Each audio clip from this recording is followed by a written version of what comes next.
amazing, as previous speaker said.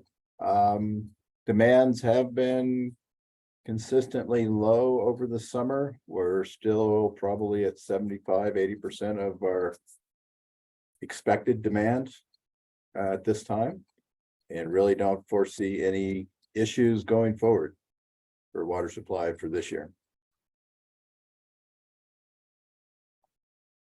This is Jordan Soldano from Denver Water. Similar situation here. Our storage is at 96% full right now. And then, yeah, same thing. We've seen lower than expected summer demands with all of the rain and cool weather.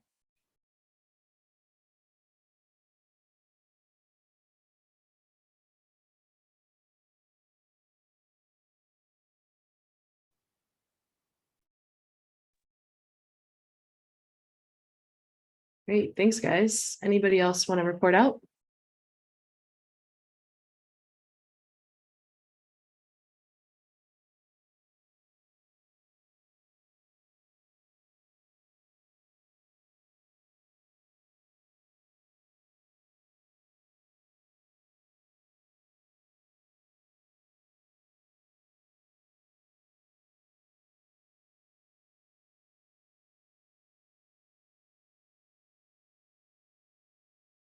All right, well, if everybody could also put their names and affiliations in the chat, that would be great. It looks like we are still waiting. And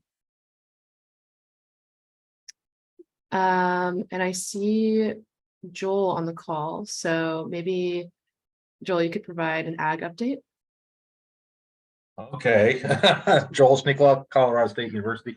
Up until recently, it's been wet. Somebody just needs to feed the water softener for hail. We've been getting a little bit too much hard water here. For the most part, most of the Eastern Plains have been doing very well. Here recently, the rain has shut off.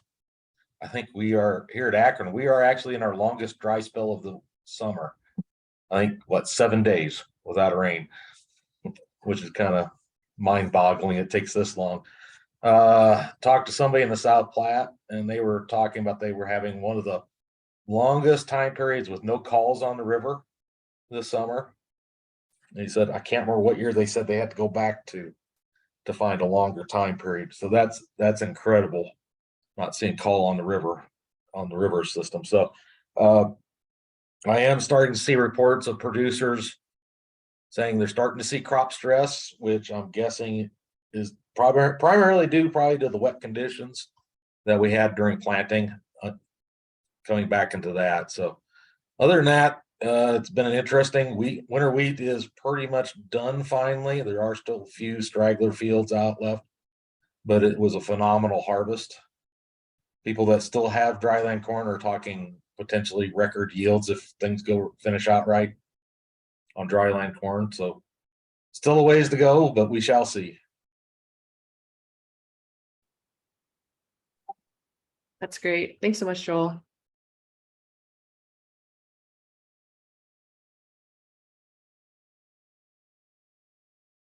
Now we'll start calling on people, I guess.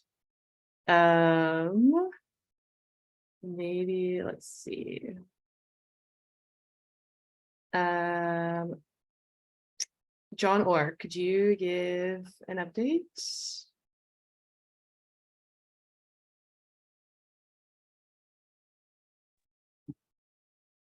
Yeah, I can. I was digging for the information, so bear with me. Oh yeah, no worries. While Excel boots the app. No worries.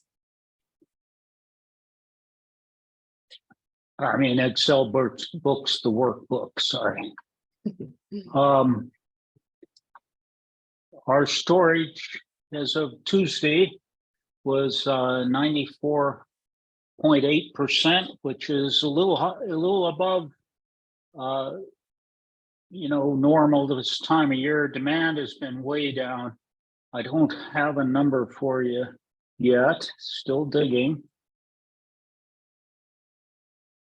Sorry.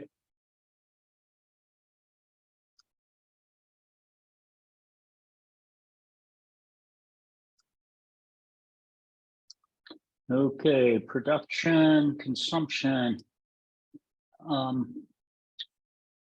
Production year to date is 21.36% below last year. And let's see, consumption year to date, 21.37%, almost the same number.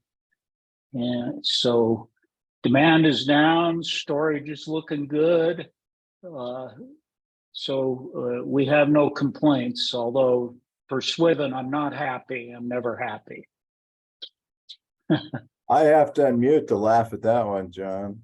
All right, cool. That's me. Thanks, John. Oh, I should say I think, I'm not sure I reported here, we were in drought watch up until May or so, and things look so good, or it was June, I'm not sure, but our interdepartmental drought team decided there was really no reason to meet until some drought showed up. So, we obviously don't plan any watering restrictions or anything.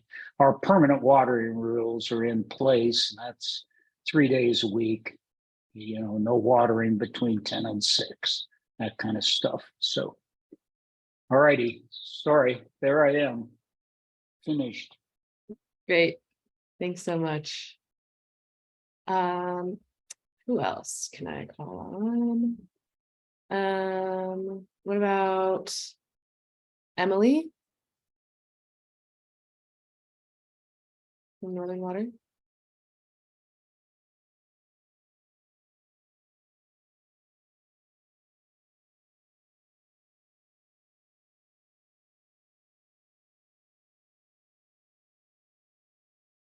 Or let's see, Adrian.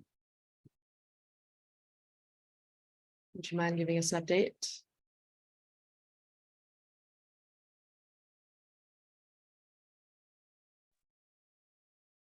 Hi everybody. I'm not a water provider, so I don't really have an update. I just direct a nonprofit, so we're not that involved. We're not very involved in administration.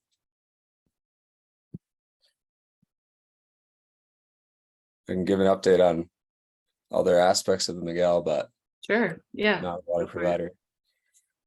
Things have been pretty dry until recently down here in the San Juans. Reservoir capacity has still been good. Due to the amount of snow that we had over the winter. But yeah, I don't think we got the same amount of rain as on the eastern slope. Our monsoon has sort of finally kicked in, and we're in a pretty consistent cycle here for the next week, and then looks like it could dry out again. So we'll see how things are going. So far we were having some wildfire, some like single tree starts, but that has paused as we're actually getting a monsoon and not just some like upslope convectional rain. But that's my mini non-water provider update. I appreciate it. Thanks.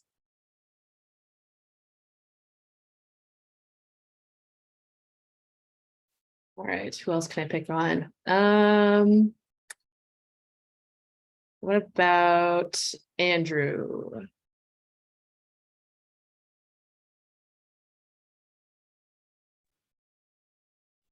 Yeah, so I'm also not in water resources. I'm actually a water operator at Eagle River. Just the updates I can give is that the Eagle and Gore Creek are both still running a little bit above normal in terms of stream flow. I think about 110 and 130% above normal. Besides that, it's been also really dry out here. Definitely much drier than a normal summer. Monsoon has kind of been coming in fits and starts. We'll get some pretty heavy rainstorms punctuated with some pretty dry days. So we've had a couple turbidity events at the plant just from that, but yeah, I can't really speak to our reservoir capacity. I'm not clued into those numbers, but yeah, stream flow is looking pretty good still. Awesome. Thanks, Andrew.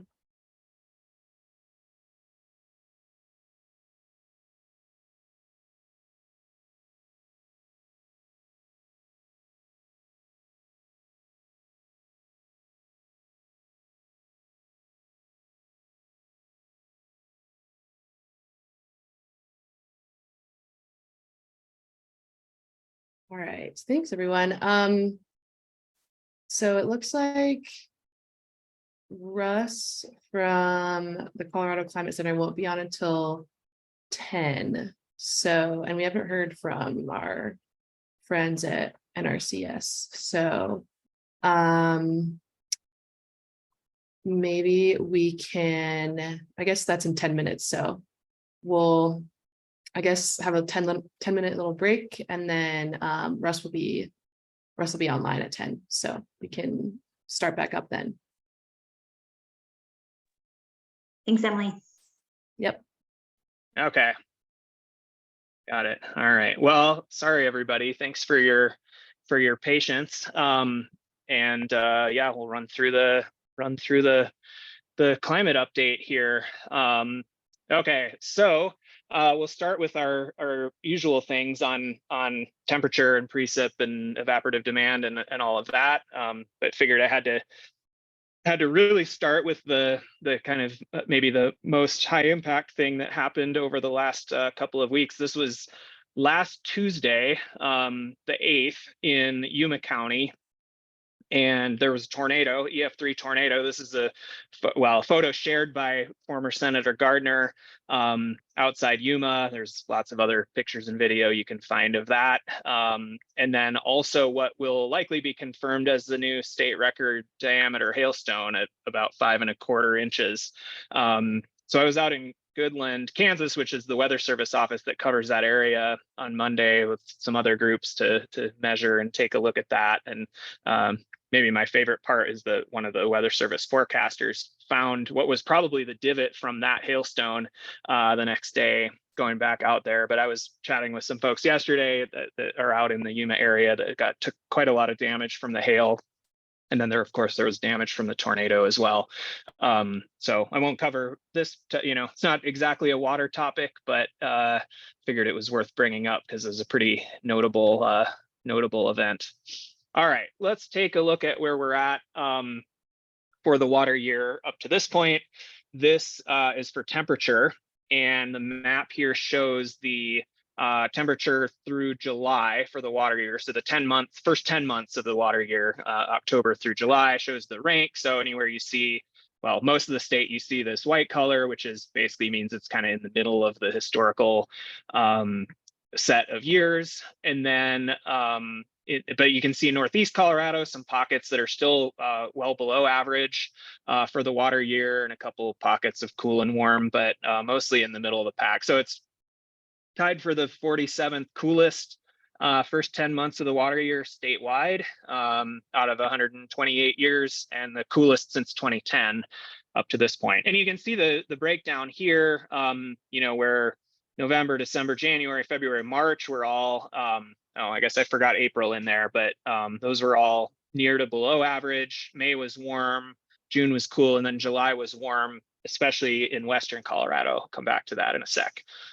And then here's precipitation for the first 10 months of the water year. And you can see probably the thing that stands out the most is this swath of record wet from like Elbert County up through Arapahoe, Adams, Morgan County.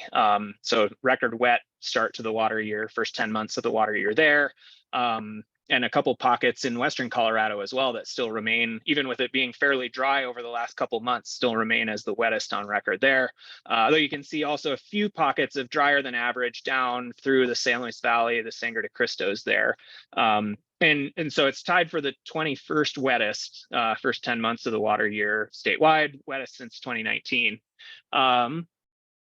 And you can see the kind of the breakdown there, especially May and June were those really wet months. July statewide was below average, but there were some pockets that were quite wet as well. And that's what this shows. So this is July % of normal precipitation.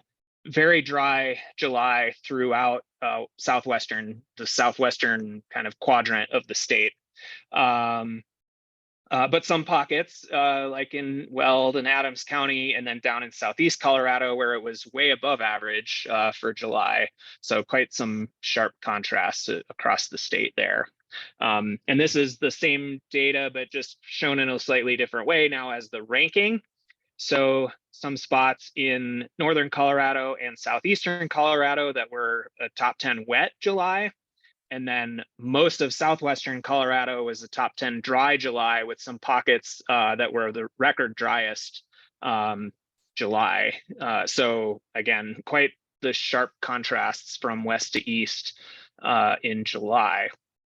If we go back now to look at the May, June, July period, which is where really the heavy rain fell in northeastern Colorado, you can see basically everywhere in this dark green color, much of northeastern Colorado, some pockets in the southeast were record wet for that 3-month period. So pretty remarkable to be setting records like that there. And if we look at this in just one slightly different way, where you see the green shading here is the wettest 3-month period, considering all 3-month periods in the record. So again, just goes to show how remarkable and extreme that May, June, July period was for Albert County, Adams, Arapahoe, Morgan, parts of Washington, parts of Weld, and some spots in southeast Colorado as well. So yeah, pretty notable from that perspective. Obviously, there was flooding issues in some areas. No like large numbers of fatalities types of floods, but certainly widespread damage, road washouts, all of those things that certainly Kevin Houck and others could probably talk about in more detail than I am even here. Okay, so we can kind of summarize things. This is for the water year this is just for July. This is our quadrants, and I'll show a few of these for different timescales and locations. So this is statewide for July. So as a reminder here, if you're in the upper left, that's the drought quadrant, warm and dry. Upper right is warm and wet, lower right, cool and wet, lower left, cool and dry, with the average precip and then the average temperature over the long-term historical climate and more recent climate here. So July fell in that drought quadrant. Of course, that was not true everywhere, as we just saw, but Western Colorado was so hot and dry in July that for the statewide average, it pushed it into that warm and dry quadrant there. And you can see it mixed in, not for July, actually not to even a slightly drier than 2020 in there, but nowhere near some of the really bad Julys historically. But if we go out to the full water year through the end of July, so you're actually still in the cool and wet quadrant in the statewide average, going back to the cool fall and winter and early spring, and all the rain and the snow in the mountains over the winter, and then the rain the spring and summer. And then we'll zoom in here just as kind of another interesting one to look at. So this is for the Platte River drainage. So this is most of northeast Colorado, with the exception of the kind of far eastern plains. And this is for May, June, and July.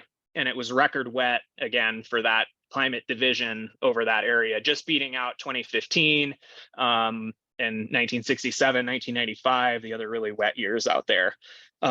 So pretty remarkable to see it, see this kind of record being broken, and that speaks to how truly wet it was in those 3 months.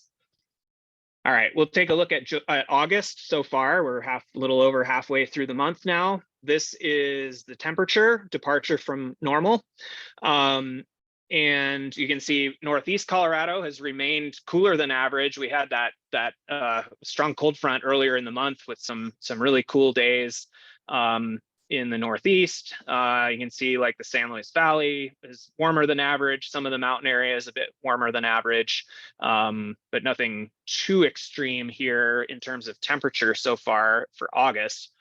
We'll see what this looks like at the end of the month, because we're going to be in a pretty extended warm period for most of the rest of the month, especially in eastern Colorado. So we'll see where that shakes out, if it ends up getting back to average or above average, but that's where it stands at the moment. And then here's a map of August precipitation. This goes through Tuesday morning. Again, you can see some of the rain has been spottier in August. Some of the spots where there have been some really strong storms, but they haven't hit everywhere. So you have pockets like Fort Collins area, Wellington, where there was the huge storm on August 1st. And well, July 31st into August 1st, the storms last week through Yuma County, some other pockets of heavy rain, but also other pockets that are dry.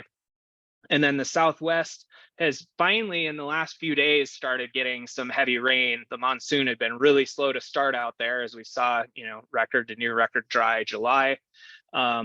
Finally, some rain has come this week. And so you see pockets where, there's an inch or more, up to, inch and a half in some spots, but also still some pretty dry areas that have missed out on those storms so far in August. And this is just a similar picture for August. This is from the CoAgMet network, just to show some of the numbers there. You can see spots with over 2 inches, but not far away, some much smaller numbers, similar in the Southwest. Just the other day, Dove Creek had a good storm. They're over 1 inch for the month, but Yellow Jacket nearby only less than 1/4 of an inch. So not consistent, but better than it had been when there was almost no storms at all. And here's what that looks like as percent of normal for the month up to yesterday, or up to the 15th.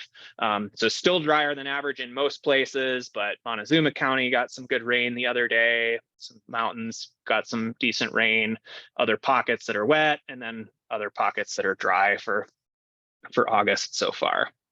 I just figured I'd throw this in here because it was of interest to us in Fort Collins, where we had this huge localized rainstorm on the evening of July 31st. And, through there, we had over 3.3 inches of rain in an hour. And you may have seen these pictures from the lagoon on the CSU campus where it flooded, and it's supposed to, that's the water is supposed to go there.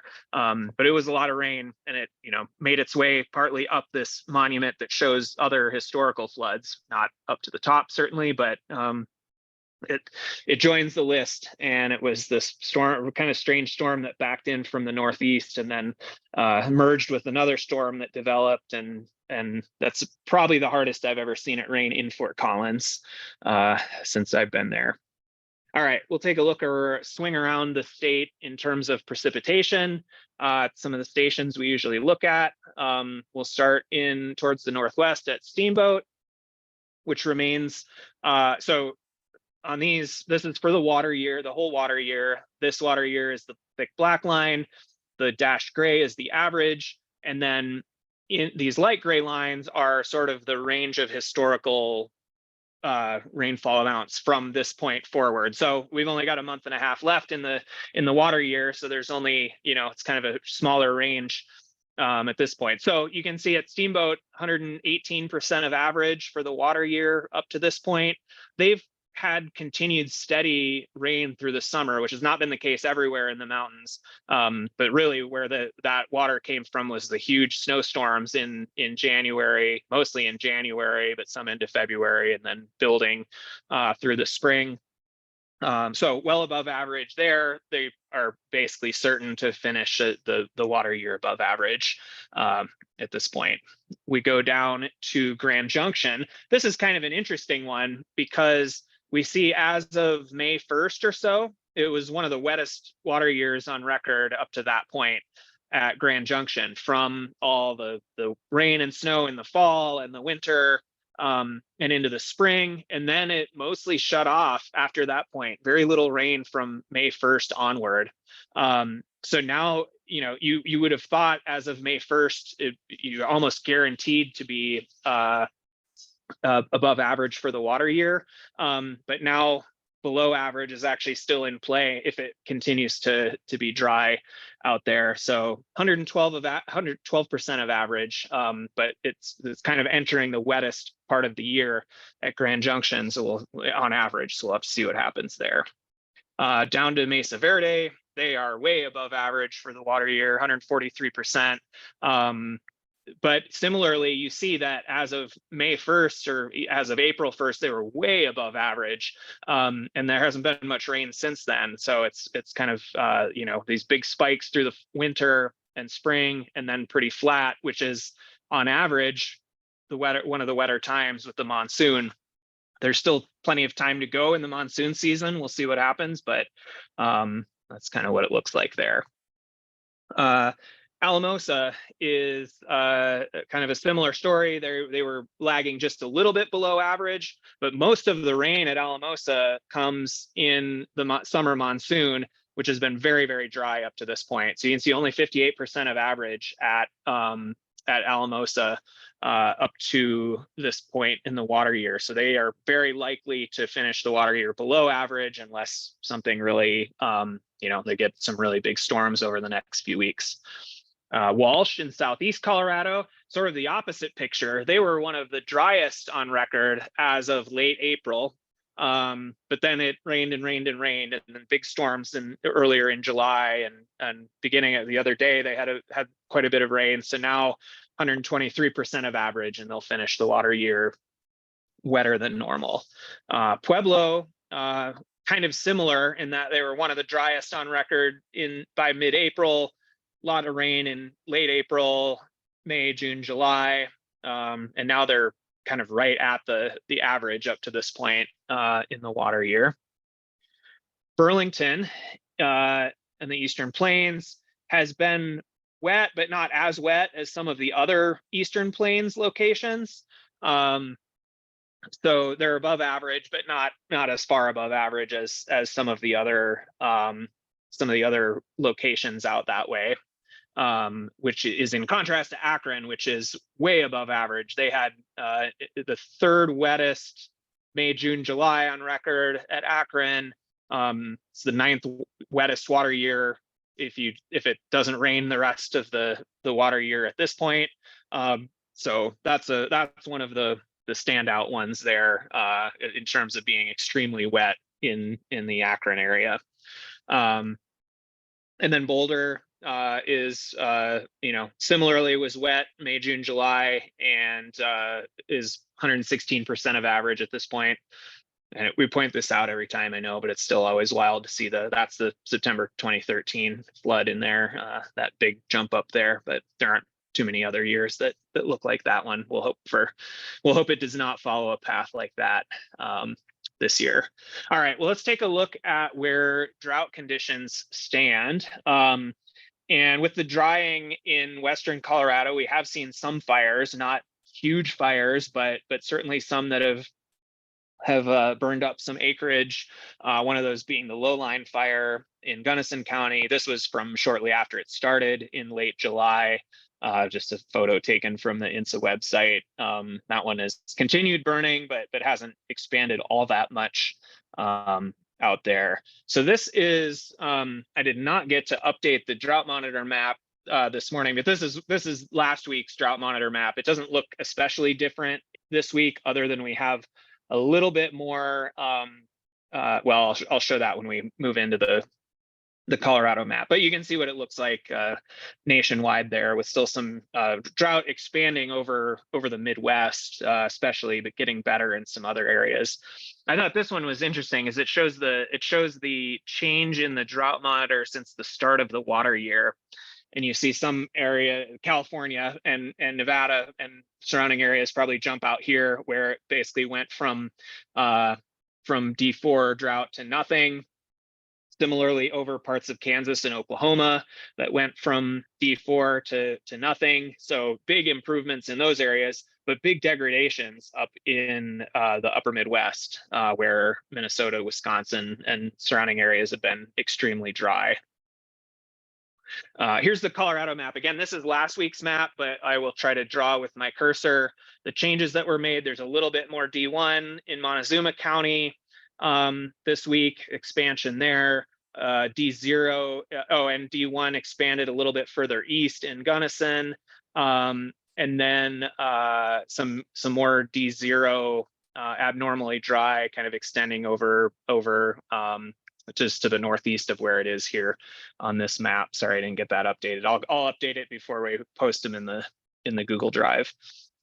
But let's look at some of the drivers of this. So one of the key drivers has been obviously it didn't rain much in the last couple months in Southwest Colorado, but also it's been very hot and dry, like lack of humidity in that and sunny in that part of the state. So you can see much of the southwestern U.S. with over the last 2 months, the evaporative demand drought index being in what would be the worst 2 percentile through there, again reflecting those really hot and dry conditions in that part of the state. But then a big contrast, if you go east of the divide, most of eastern Colorado in some of the lowest evaporative demand that has been recorded historically, with all the cloudiness and rain and cool temperatures east of the divide. So that's is quite a contrast from west to east in Eddy here as well.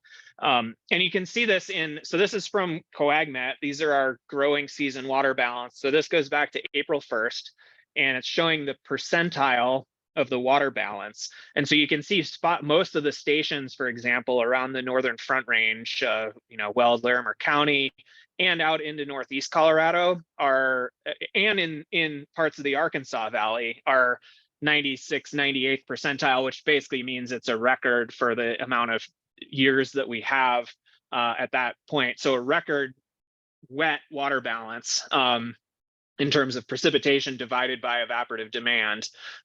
So again, lots of rain, and then coming with that, cool temperatures, cloudiness, keeping the evaporative demand down. So, for those of us that have sprinklers on the Front Range, or gardens, you probably have not had to use them very much, and that reflects this. Similarly, irrigated agriculture it's been good there in that not as much irrigation has been needed because it's been coming from the sky naturally. But then very different picture as we go to some of those longer term COAGMET stations in the Southwest. So it was a big snow year, plenty of water in the snowpack and then in the reservoirs.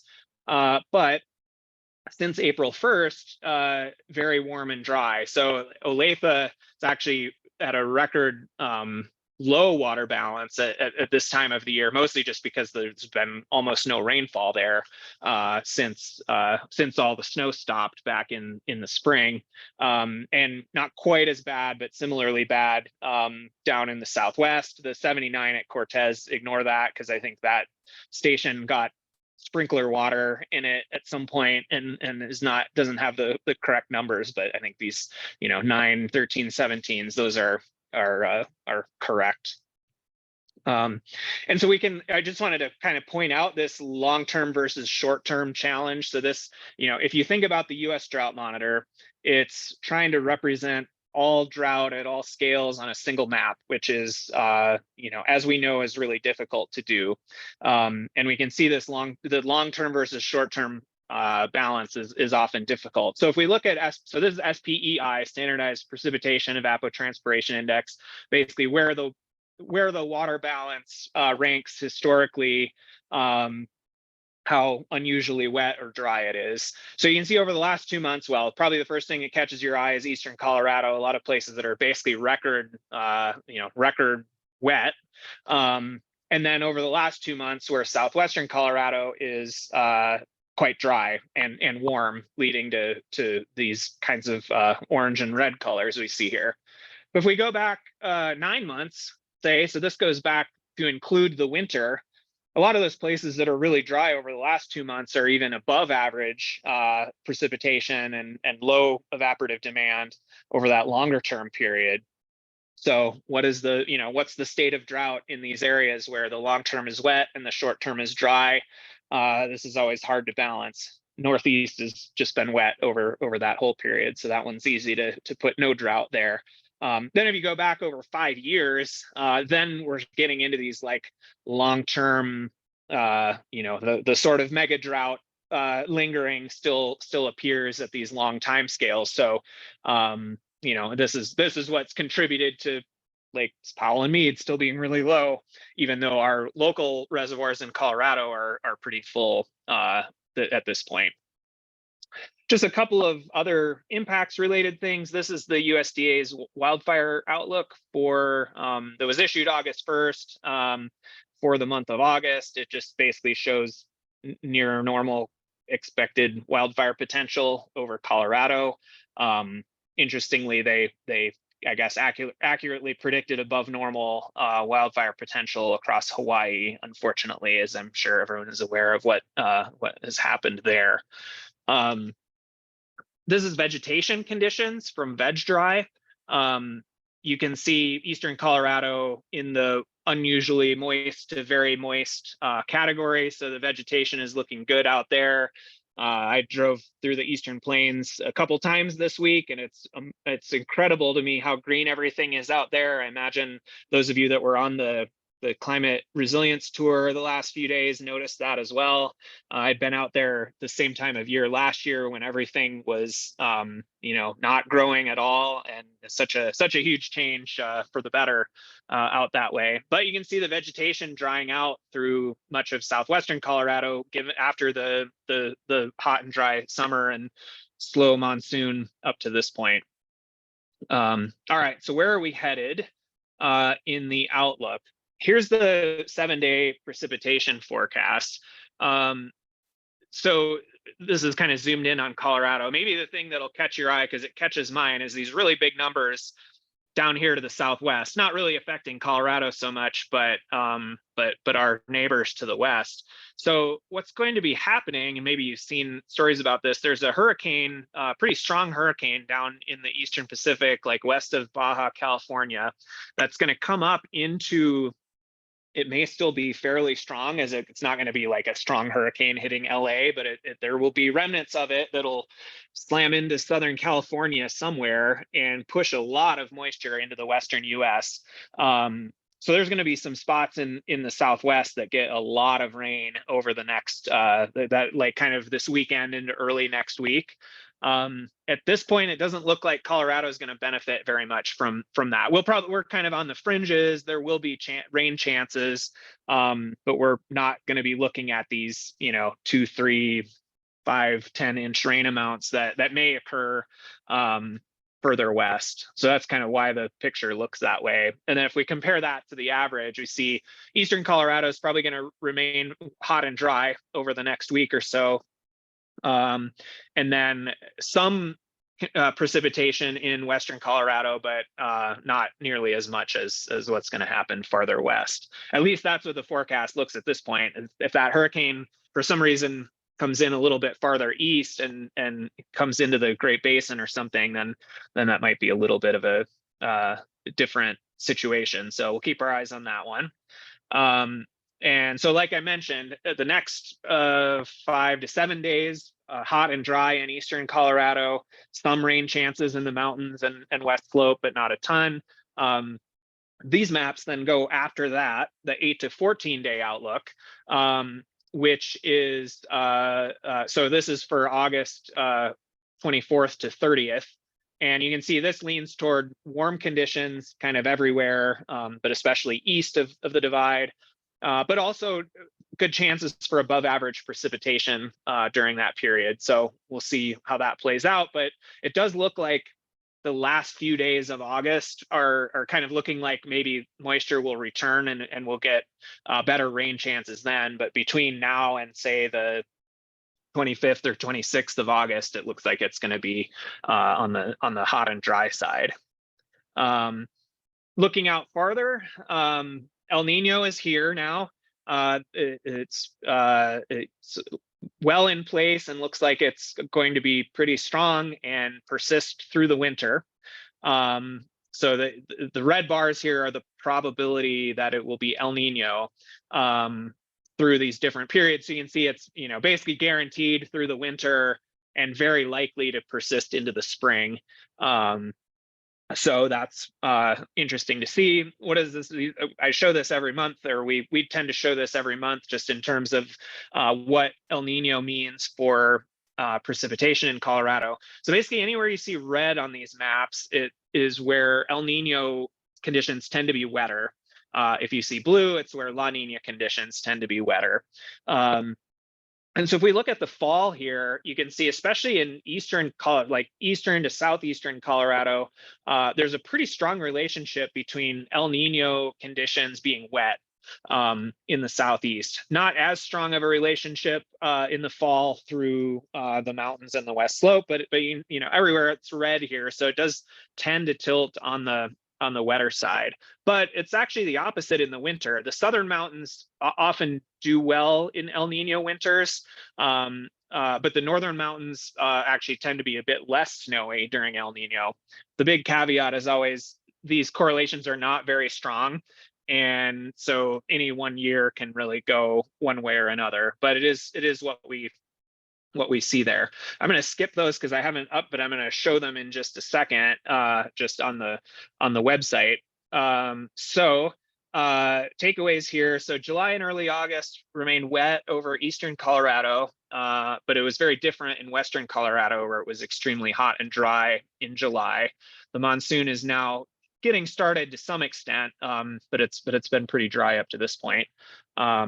The water year through 10 months as a whole, though, remains on the cool and wet side. Short-term drought is returning to western Colorado as the monsoon has been slow to get started. Drought-free and very green and lush, unusually on the eastern plains at this point. El Nino is in place and will persist through the winter. The next couple of weeks are going to be hot and dry, especially in eastern Colorado. And then let me just open up the well, there's my contact info there.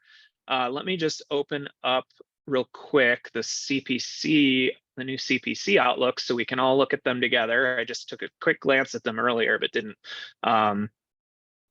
open up the plot. So I'm going to stop sharing that and share this instead.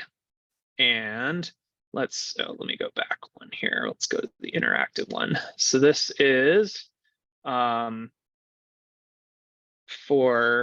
there we go. So this is for the next 3 months, September, October, November, for temperature. And you can see it leans, for most of Colorado, it leans toward warmer than average conditions, with those higher probabilities as you go further to the southwest. So as you know, if we drop a pin down here in southwestern Colorado, so now it's at Durango, what that shows is basically essentially a 50% chance that the temperatures will be above average, still a 33% chance it'll be near average, and 19% below average. If we switch over to precip, basically no signal of any kind over Colorado for that fall time period. So El Nino would tend to point us towards wetter than average conditions in eastern Colorado. But the expert forecasters maybe are not as confident in that signal that we see there. So again, if we look in, well, this would be the same everywhere in the state. It'd be 30, 33, 33, 33, kind of throwing darts at the dartboard, essentially, in terms of precipitation over that period. And I just want to look at the 1 month outlook real quick as well. This is the September outlook, which you can see is kind of similar, tilts toward warmer than average conditions, especially in the southwest. And then equal chances for precip. So I will stop there and see if there's any questions. And again, apologies for the timing hiccups here this morning, and I appreciate your patience.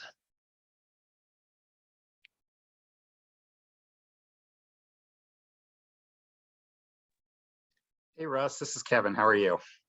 Good. How's it going? Great presentation as always. I always appreciate getting the information you have.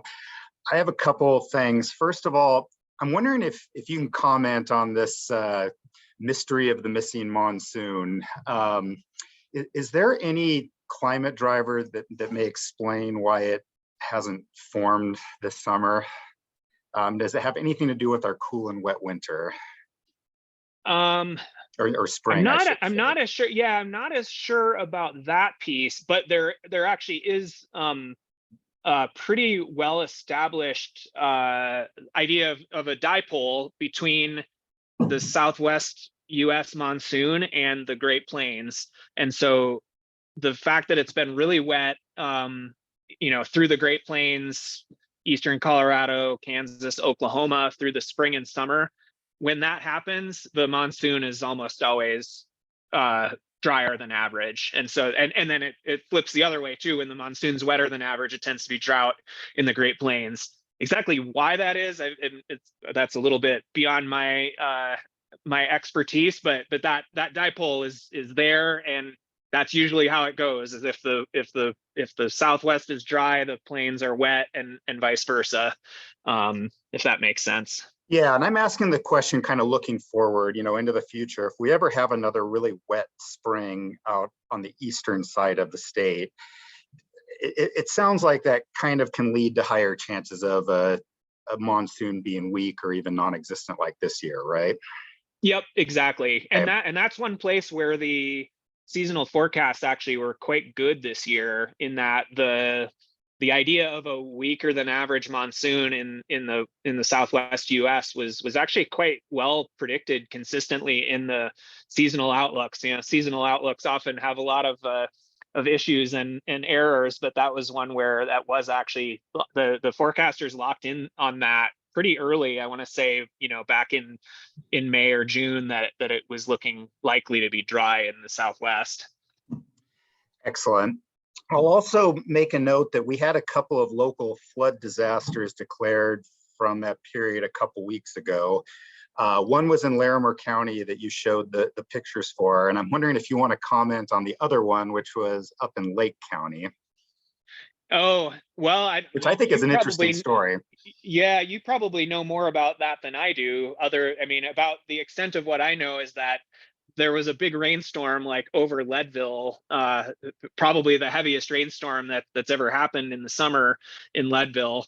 But I'm not actually that familiar with what the flooding that resulted from that, and I'm guessing you should fill everyone in on that. Hopefully, I probably don't need to talk about that, but I think it was the wettest day ever recorded in Leadville, at least for the short period of record that they had. So I think they got over 2 inches that day, which was amazing at elevation. Yeah, exactly. The final question I have, and I'm sorry to dominate this here. You may know that yesterday we had our first mudslide that closed I-70 in Glenwood Canyon in 2 years. Yeah. And I know this is kind of a recent thing, so you may not have had a chance to look at, but I'm curious, was that just a really intense rainstorm that fell? Or was it relatively normal? And I'm asking in the context of, is this whole debris flow thing something we still should be worried about there? Or was it a pretty intense storm that you would expect to cause something like that? From what I saw, I guess it was both. It was a pretty intense rainstorm, but certainly not as extreme as the ones that happened when there was the long-term shutdown a couple of years ago. But not, so not that out of the ordinary for the summer monsoon in that area. So yeah, I think even if you never had that Grizzly Creek fire, right, that area is going to be prone to debris flows when heavy rainstorms in the summer. And then you add that fire, which it's 3 years ago now, but that it takes a really long time for those areas to recover. And so that I think, yes, there will continue to be issues with that when you get a heavy rainstorm over the wrong place, like there was last night. Yeah, I don't think it was the kind of storm that was like so unusual that you wouldn't expect to see it very often in that area. And we've seen some other spots too, like Montezuma, like Cortez had an inch of rain in a couple hours the other night, and so there it's finally some monsoon action happening, but then the risk on these burn scars is going to come with that. Yeah, it's disappointing. I was hoping we were past that on I-70, but I guess we're gonna have to keep a watch on that area. So thank you very much, Russ. I appreciate it. Yeah. Well, and you mentioned Larimer County. Similar, like we had our flood in Fort Collins, which certainly caused some issues. But again, there was flooding on the burn scar that same night. That was again from Cameron Peak 3 years ago. That burn scar certainly is not recovered fully.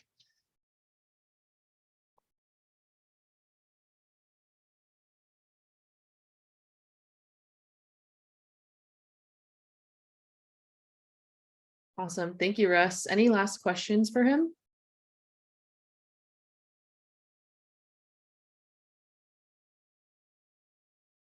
All right, cool. Well, thanks again, everybody, for showing up and being a little bit patient with us. And thanks, Russ, for hopping on. It was a great presentation.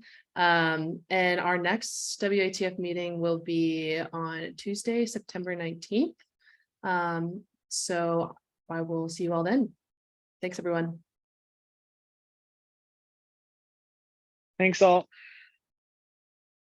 Thanks, Russ. Thanks, Emily.